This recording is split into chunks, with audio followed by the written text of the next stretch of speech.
colocar a aula para gravar. E eu vou fazer a leitura dos versos, uma oração, como de costume, e a gente inicia a aula, tá bom?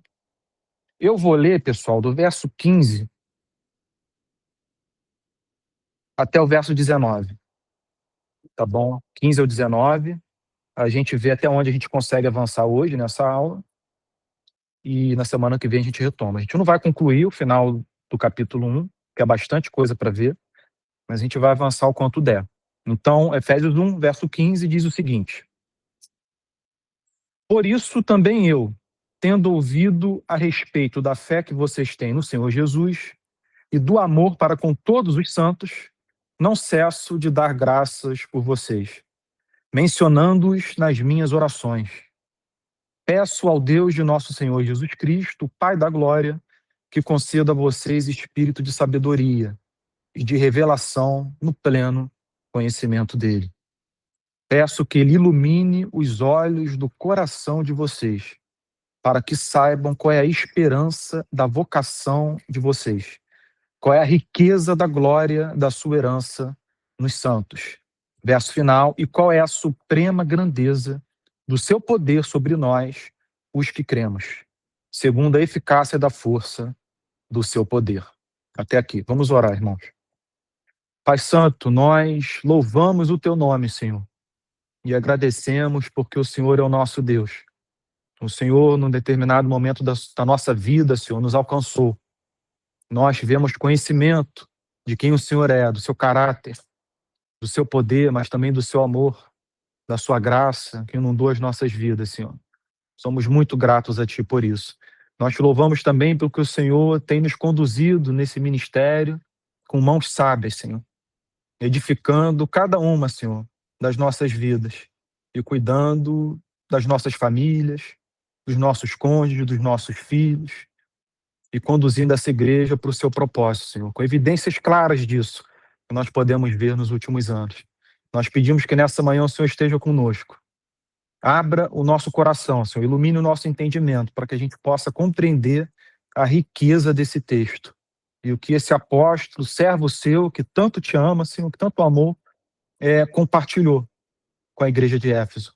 Que a gente possa entender a riqueza desse conteúdo e que esse conteúdo sirva para enriquecer as nossas vidas, trazer aquela alegria que somente o Senhor pode comunicar e mais ninguém. Uma alegria que o mundo desconhece, que somente o teu povo conhece. Assim nós oramos, Senhor, com perdão dos nossos pecados. Amém. Gente, uma breve recapitulação. Nas últimas aulas a gente viu os versos 3 ao 14, que falam praticamente de todo o plano da redenção. Paulo aborda todas as principais doutrinas, as doutrinas mais importantes, desde as mais elementares até as mais complexas, como, por exemplo, a predestinação e a eleição. Ele aborda isso do início ao fim. E ele diz que esse plano da redenção tem o Pai, o Filho e o Espírito Santo diretamente envolvidos. Então a gente viu que ele começa falando do Pai, a partir do verso 7 ele passa a falar do Senhor Jesus, e nos dois versos finais dessa introdução, o 13 e o 14, ele fala especificamente do Espírito de Deus, do Espírito Santo, que a Bíblia apresenta como uma pessoa distinta do Pai e distinta do Filho. Essa é a Trindade, é um Deus que subsiste em Pai, Filho e Espírito Santo. É complexo? É. Mas como disse Jonathan Edwards certa vez, falando sobre a Trindade, é o que melhor explica a natureza do amor divino, que é um amor fundamentalmente relacional. O amor, ele deseja ser amado e deseja derramar do seu amor no objeto amável. E aí entra a figura do Pai, do Filho e do Espírito Santo, e que explica muito o nosso amor, o amor do ser humano, que é o amor que se manifesta em sua forma mais bela, pai para filho, marido e mulher, irmão e irmã, e por aí vai. Então, o amor de Deus nós devemos entender, de Jonathan Edwards, que é algo fundamentalmente relacional. E isso nos ajuda a enxergar a Trindade de uma maneira menos complicada, né? Isso descomplica a nossa ideia de um Deus que subsiste em três pessoas, porque é um amor que deseja derramar, entregar de si, e também deseja ser amado. E o Pai tem isso no Filho, o Filho tem isso no Pai, e o Espírito Santo também. Então, isso é belíssimo.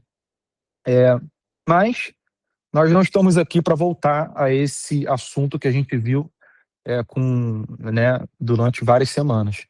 A gente vai agora partir para um novo tópico dessa epístola.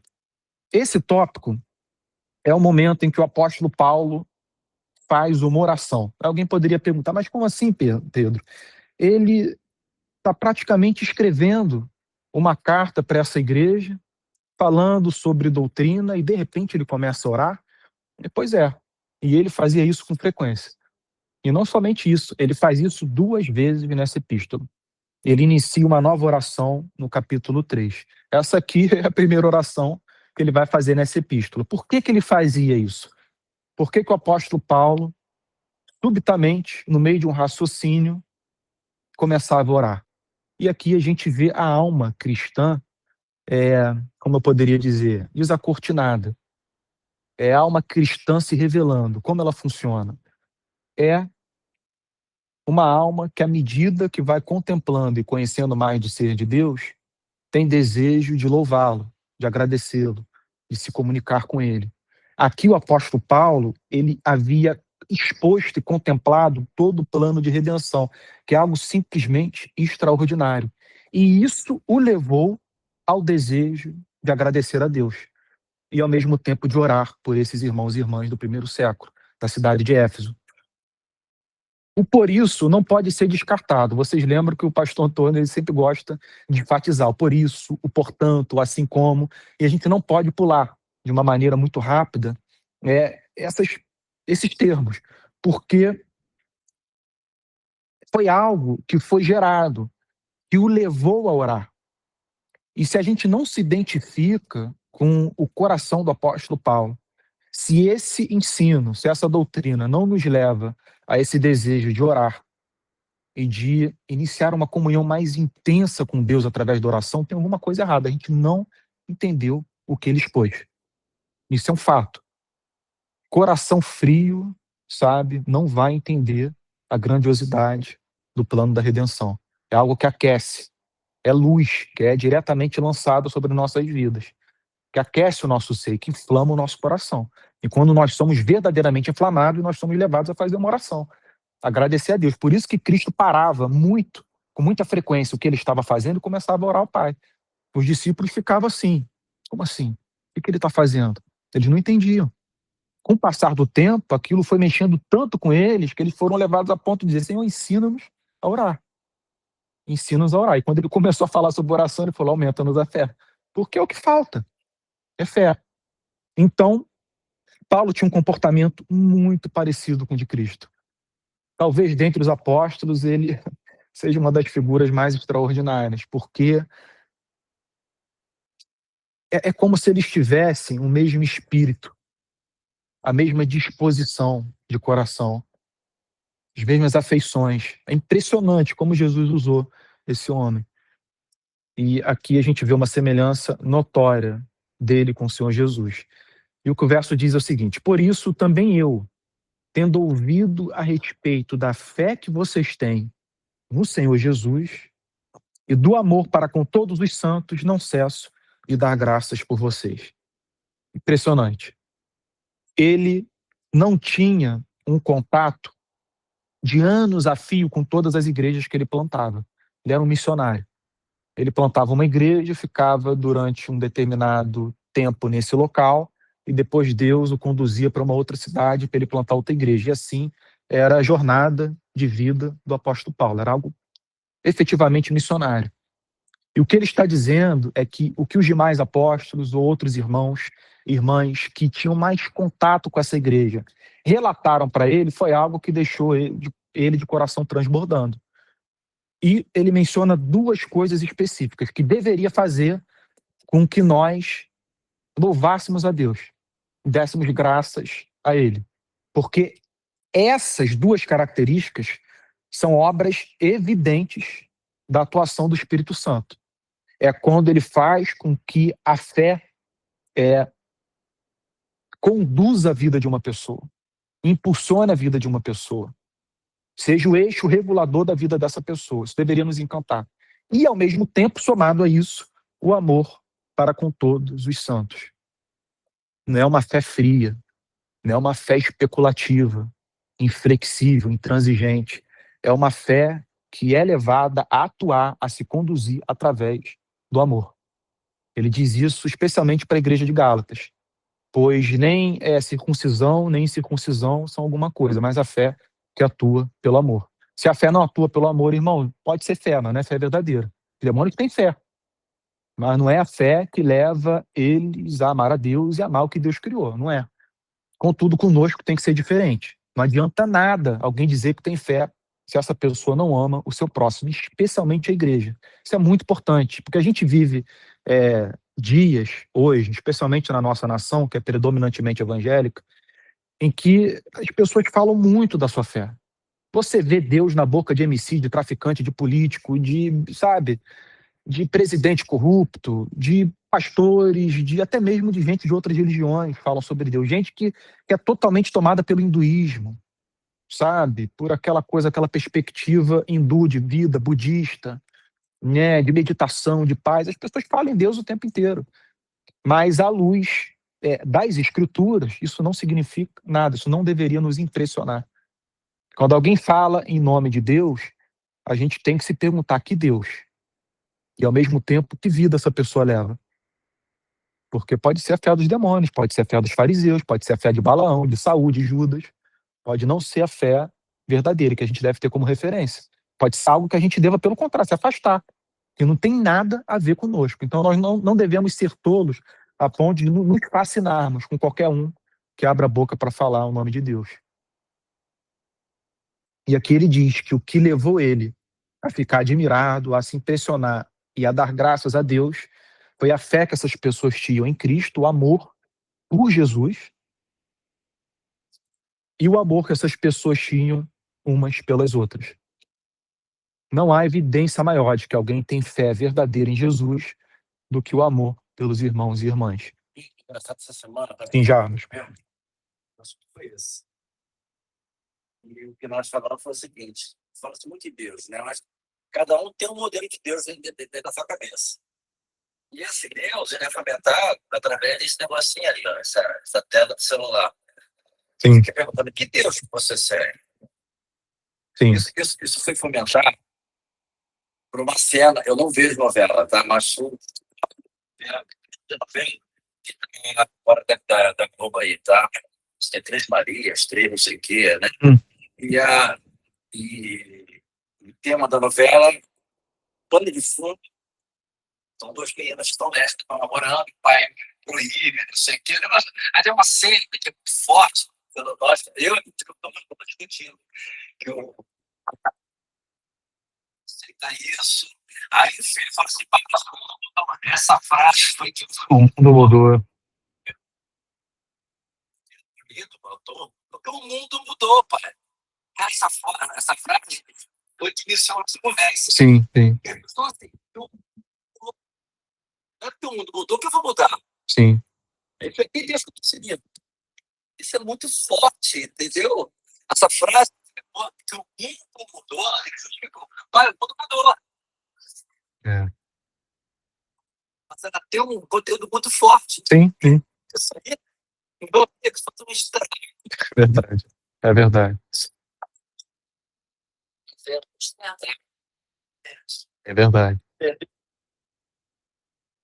Aí eu falei assim: Pedro vai estar falando isso lá no mês que vem. E é isso mesmo. Então, o mundo mudou. E as pessoas estão falando isso, porque o mundo mudou. Nessas horas eu lembro de Salomão em Eclesiastes, né? Dizendo que não há nada novo feito debaixo do sol. A pista é feita solar, que é baseada em Eclesiastes. Tudo feito já foi feito no passado e haverá de ser feito de novo.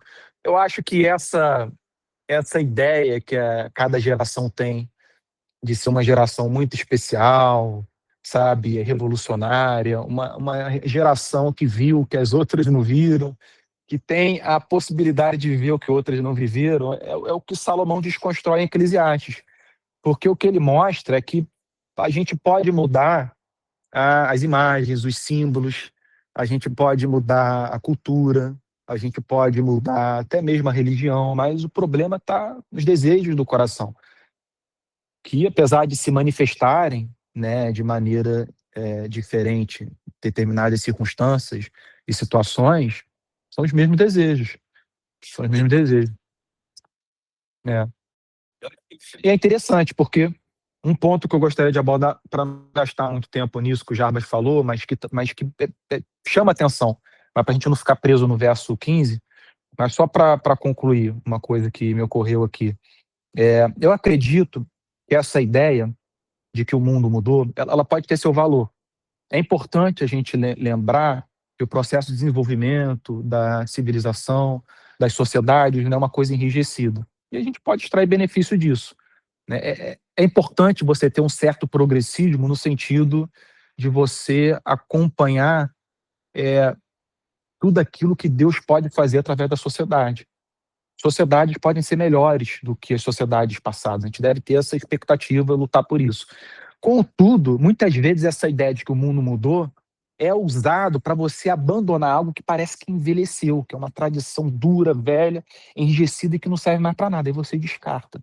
O problema é que você descartar tudo que é de tradição, tudo que foi ensinado, sabe, tudo que influenciou cidades, gerações a fio, é você descartar muita luz que Deus lançou através do Espírito Santo, porque o Espírito Santo atua em não cristãos, atua em sociedades inteiras. E tem muita coisa boa que a gente deve extrair. Então, por exemplo, quando a pessoa pega, o que acontece muito hoje, a frase "o mundo mudou" e abandona valores que foram preservados por inúmeras civilizações, isso é um perigo. Porque se você tem um valor que perpassa diferentes gerações, culturas e povos, é porque é algo em comum. Sim. Esse texto aí que o filho fala pro pai, pai, o mundo mudou. Quem é o pai dele? Ele é corrupto. As pessoas, ele força.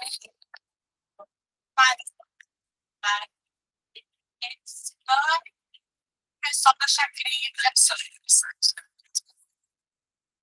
O mundo mudou. Mas, pois é. É verdade. Não das pessoas. Tanto que dá posso te ver que acompanha roubaram, mas para poder comprar. Isso é, tem uma faca que sai que fornece. Então quem é ele? Ponto errado. Verdade. Perfeito. Perfeito. O mundo mudou, mas Deus não. Se meu que já aconteceu. Mas Deus não. Sabe, os adolescentes. Um neto meu falou isso para o mundo começou. Aí eu falei, senta aqui, meu filho. Senta aqui, meu filho. Senta aqui. Aí ele saiu dizendo assim, meu filho, tem que pensar nisso. Mostra a Bíblia, mostra a atualidade, o que era. Disse, dependendo disso. É verdade, tem razão. Se continuar assim, vai ser pessoalmente. Você pode ver o que vai acontecer bastante. A consequência, se a história sendo lançada, é estragada. E aquilo também que já disse um filósofo uma vez, que também tinha muito conhecimento de história. Ele falou, olha, aqueles que ignoram o passado, né, estão fadados a repeti-lo. Então, assim, eu acho que muita gente usa, né, a ideia de que o mundo mudou para abandonar o que já aconteceu e iniciar algo novo. Mas se você se esquecer do que aconteceu no passado, você vai repeti-lo. Você vai repeti-lo, vai repetir os mesmos erros. Então, o mundo não mudou tanto assim, né? A gente deve tomar cuidado. Então, irmãos, verso 15, o apóstolo Paulo menciona a fé que a igreja de Éfeso tinha no Senhor Jesus e o amor para com todos os santos. No verso 16, olha o que ele diz. Não cesso de dar graças por vocês, mencionando-os nas minhas orações. Então, aqui a gente tem mais uma informação de que ele não era levado a orar somente uma vez por essa igreja. Era algo que ele fazia com frequência. Ele intercedia por esses irmãos e irmãs, devido ao amor que ele tinha por essa gente. Você imagina você ser usado por Deus através de 1, 2, 3 pregações para transformar a vida de uma comunidade, de uma parcela de uma cidade importante do primeiro século. E esse grupo de pessoas você vê passando por uma mudança de vida, passando a amar o Deus que você ama. E eles começam a demonstrar um amor uns pelos outros. E o desejo por viver uma vida digna desse Deus.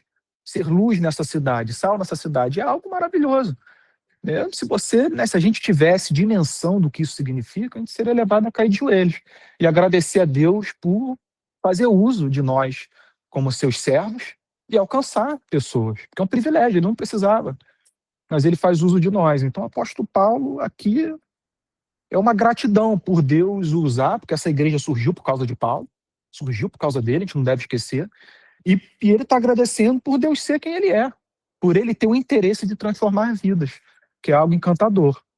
Então Paulo mencionava essas pessoas com frequência nas orações dele, e esse era o coração desse apóstolo. Algo que está em escassez hoje, né? É difícil você ver pessoas orando por diferentes igrejas, né? Você tem uma espécie de visão ministerial hoje muito individualista, né? E a minha é melhor que a sua. Por exemplo, tem um pastor que frequenta a nossa igreja, que ele tem uma comunidade cristã no Jardim Catarina, na favela do Jardim Catarina de São Gonçalo. Lugar bem perigoso. De vez em quando eu vou lá pregar. E ele me disse que nos últimos anos surgiram 2 igrejas na rua dele. A rua dele, a metros de distância. E é muito comum, em comunidade, é comum você ver 4, 5, 6 igrejas na mesma rua. As comunidades pobres no estado do Rio de Janeiro são os lugares onde mais tem igreja, disparado. E esse pastor falou: Pedro, surgiram 2 igrejas na minha rua. Você acredita que ninguém nunca veio falar com a gente? A gente cumprimenta, eles passam aqui e tal. Eles nunca vieram falar com a gente, sabe, compartilhar alguma coisa, conversar. Eu acho isso tão estranho, né? Porque parece que o senso de família e de amor fraternal foi perdido, né? Esfriou.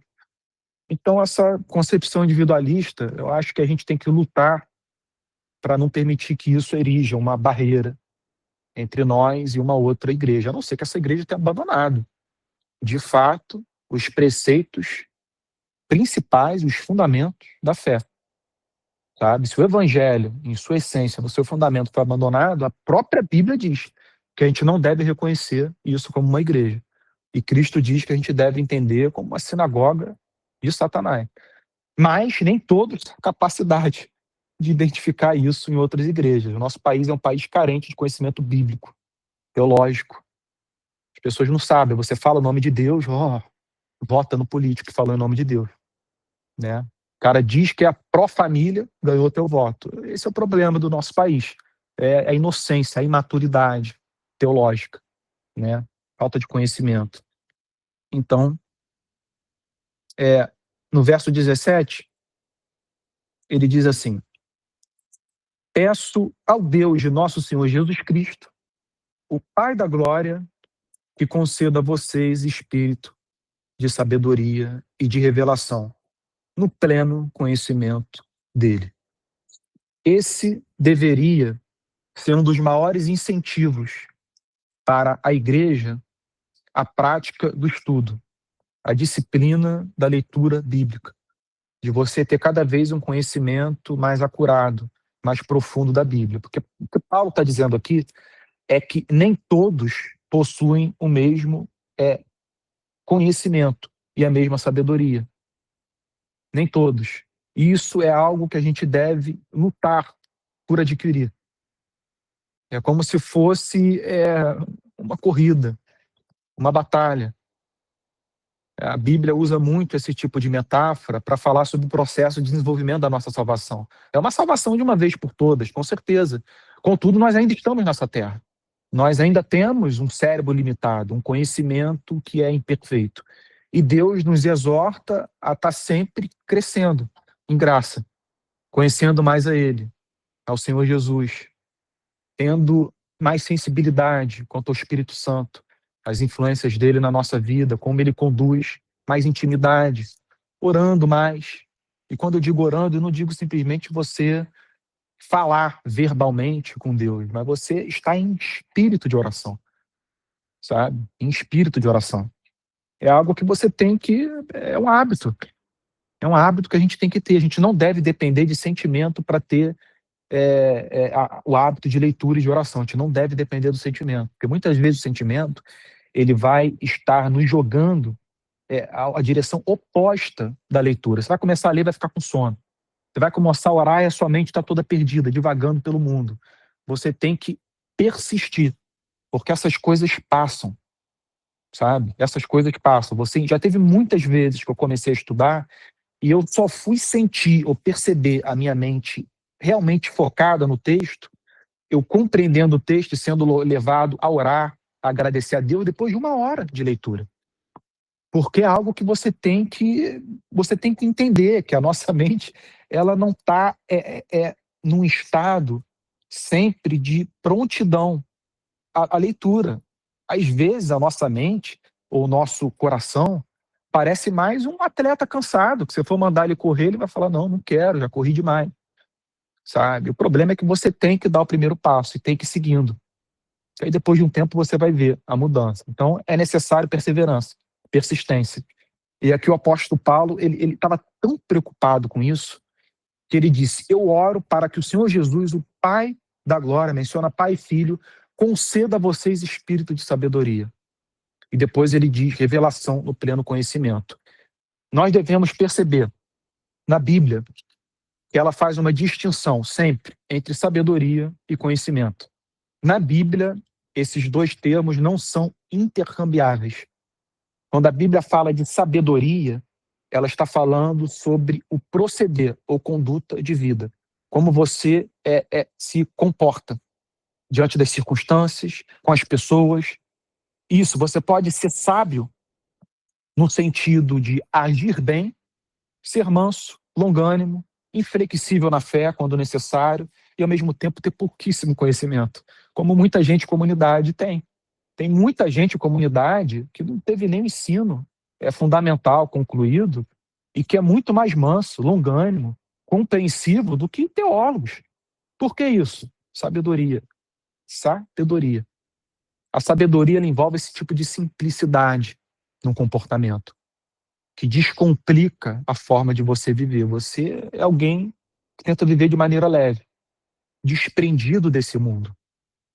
Você se conduz com sabedoria. Quando a Bíblia fala de sabedoria, ela fala de longanimidade, de amor, de paz. Sabe? É uma sabedoria que se manifesta de uma maneira pacífica, longânima, que não vai se lançar em contendas sem fim, mas que vai estar muito preocupada com a conduta de vida. E quando a Bíblia fala de conhecimento, ela está falando de algo que você precisa adquirir. Algo que você precisa lutar para conseguir cada vez mais, para conhecer cada vez mais a Deus. É por isso que Paulo sempre andava com os manuscritos dos profetas, ou seja, o Antigo Testamento. É por isso que Cristo estava sempre mencionando o Antigo Testamento para os discípulos, para as pessoas. Sabe? É aquilo, é o que diz o primeiro Salmo.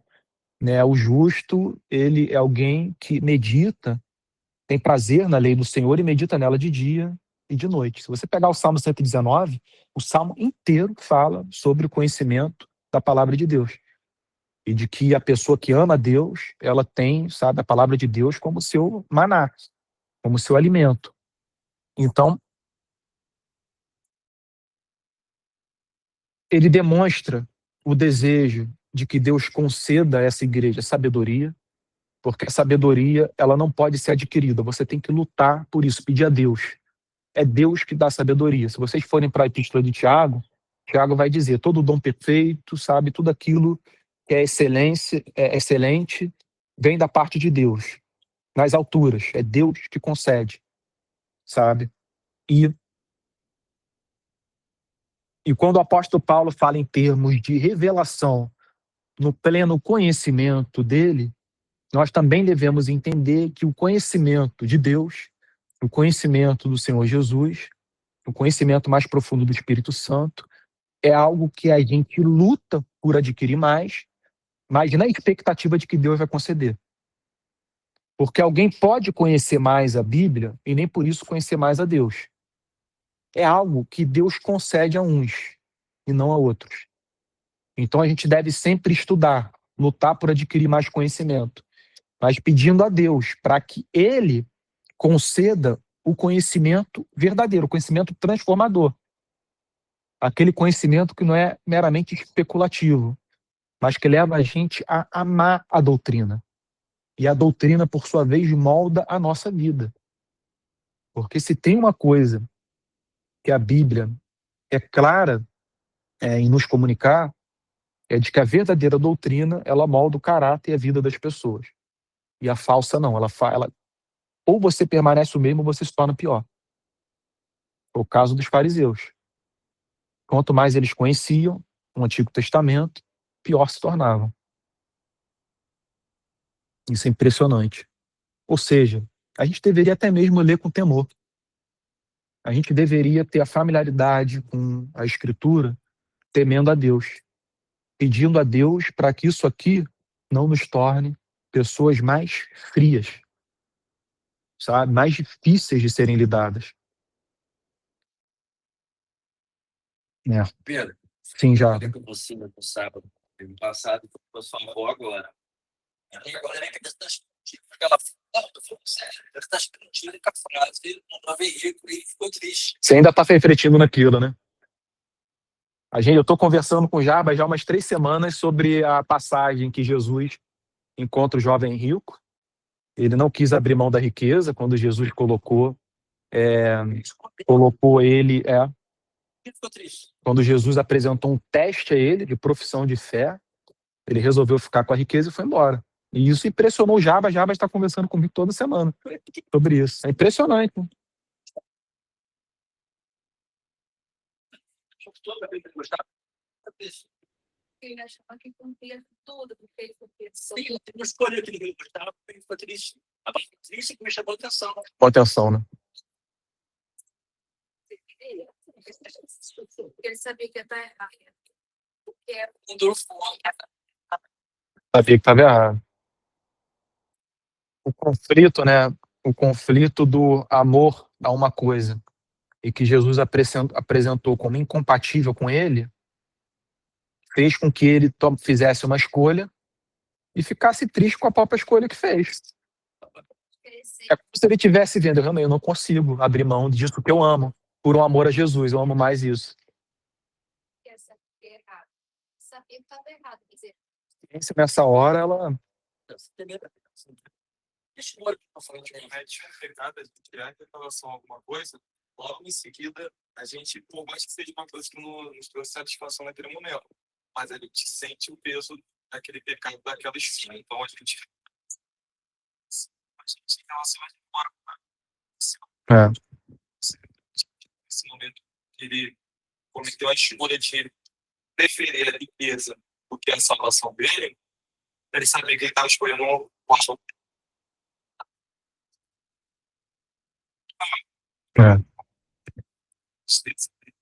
Foi parecido com quando a gente vê que a gente conhece. Porque o jovem rico, por mais que ele tenha escolhido ali naquele momento a riqueza, e não, mas ele também tinha uma fé.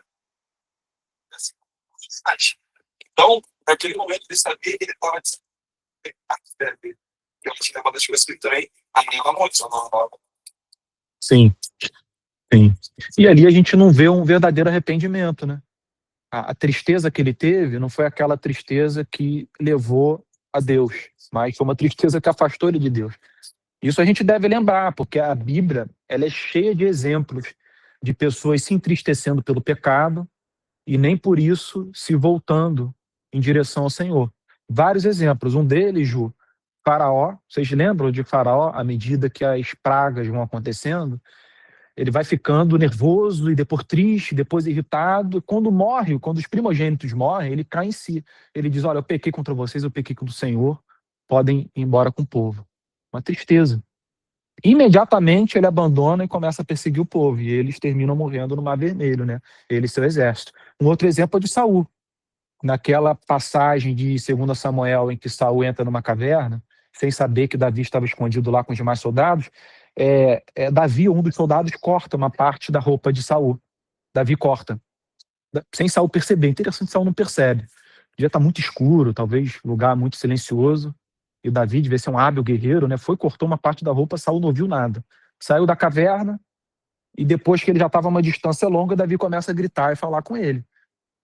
E aí quando Davi começa a conversar, dizendo, por que você me persegue? Eu não te fiz mal nenhum, olha aqui o que eu poderia ter feito com você. Aí mostrou um pedaço de roupa. Quando Saul viu, a Bíblia descreve ele pedindo perdão. Perdão, gente.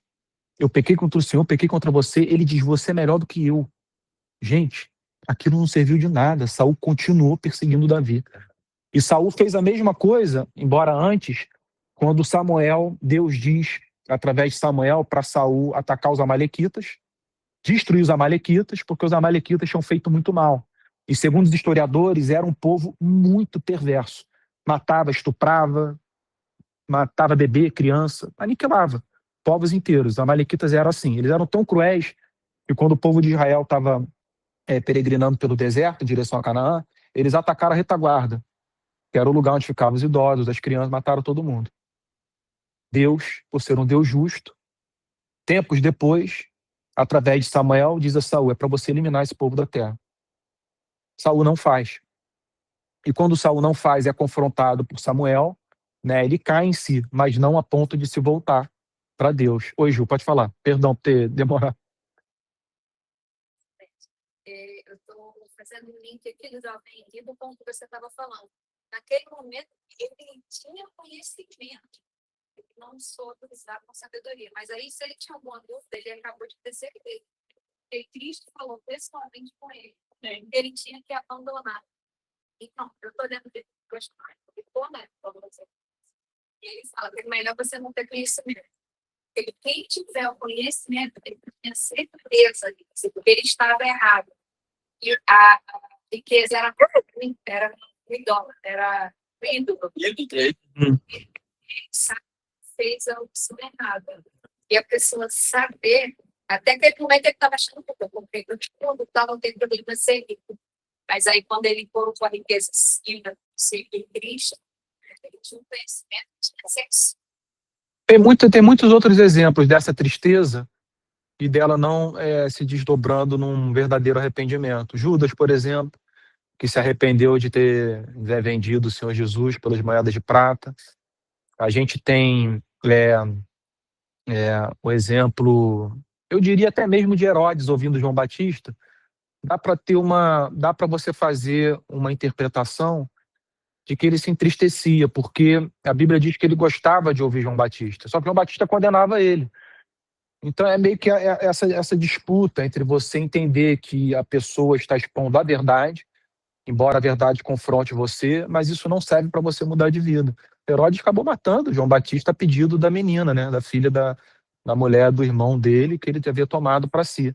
E a Bíblia diz que ele se entristeceu quando a menina pediu a cabeça de João Batista. Ele não queria matar João Batista, e matou. Então, assim, são muitos exemplos da verdade levando alguém a se entristecer e dessa tristeza não ser um arrependimento legítimo. O que mostra que existe um arrependimento legítimo e existe um falso. Quem dizia muito isso era o Jonathan Edwards, no século XVIII. Pastor norte-americano de Massachusetts, cidade de Northampton. Ele dizia, para cada virtude, o fruto do Espírito Santo verdadeiro, existe um falso. Humildade, existe uma humildade verdadeira e uma falsa. Amor, existe um amor verdadeiro e um amor falso. Paz, existe uma paz verdadeira, duradoura e outra que não persiste. E o arrependimento, ele falava a mesma coisa. O arrependimento, existe um arrependimento verdadeiro e um falso. Gente, encerrando por aqui, para a gente poder ter tempo de tomar um café, iniciar um culto. Alguém gostaria de ter uma participação final? Contribuir com alguma coisa? Alguém aí de casa? Antes da gente encerrar? Alguém? Visitantes? Nossos queridos visitantes hoje?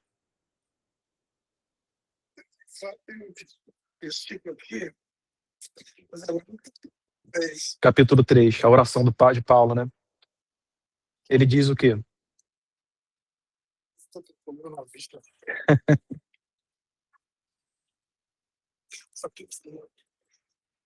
Capítulo 3, para quem não sabe, pessoal, ele faz outra oração, o apóstolo Paulo, uma oração belíssima. Isso, e põe aquele joelho esperando o Pai de nosso Senhor Jesus Cristo. Mas ele fala, os peços que dançam, atravessar a vida das nações. Sim. Sim. Sim. Sim.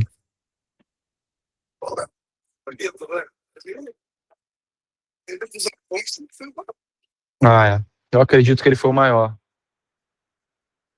Ele exercia a função dele de missionário, que era um apóstolo. Uhum. A gente olha Termo apóstolo enviado, é o significado. O esqueci do nome apóstolo. É o oposto da vida dos apóstolos bíblicos.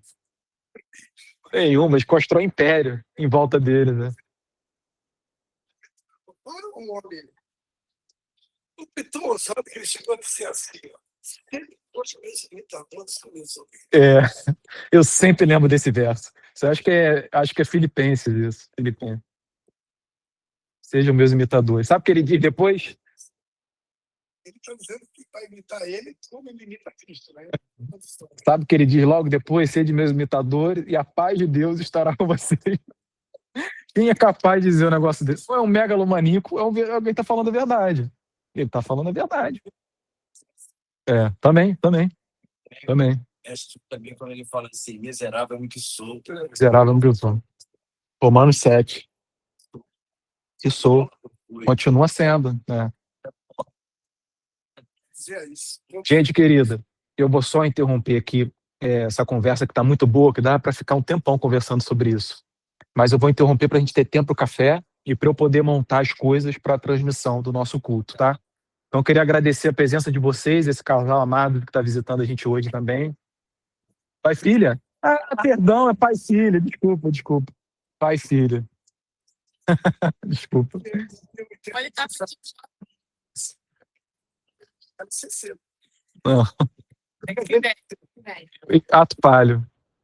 E queria agradecer a presença de vocês também, pessoal, de casa. Tá? Obrigado, Aninha, por ter gravado.